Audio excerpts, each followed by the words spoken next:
Kafin mu faɗa muku yadda za ku yi nasarar korar tsaka daga gidanku, ga kaɗan daga cikin irin cutarwar da tsaka take yi ga jama'a. Ga ta dai 'yar ƙarama amma tana da matuƙar hatsari.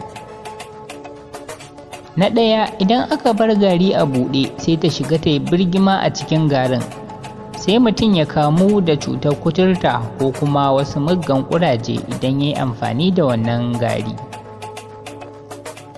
Na biyu, idan aka bar ruwan sha a buɗe sai ta yi amai a cikin ruwan, sai a kamu da shanyewa ɓarin jiki ko lalacewa wani sashi na jiki.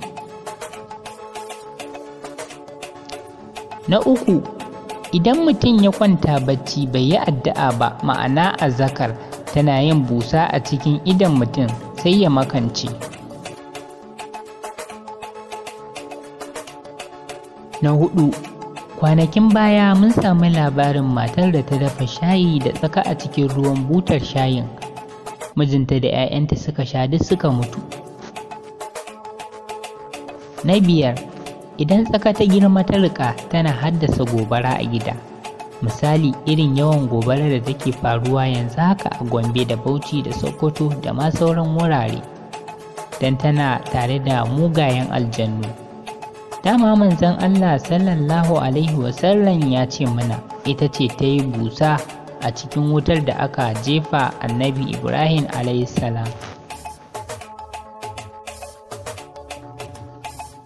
To ga yadda za ka yi ka kori tsaka baki ɗaya daga gidanka. Idan har ya kasance kana ganin tsaka a gidanka, to ga yadda za ka yi maganinta.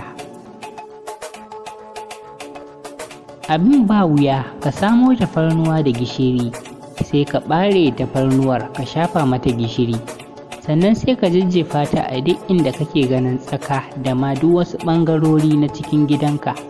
Da yadda Allah shi kenan kayi maganinta ba za ta sake dawowa ba.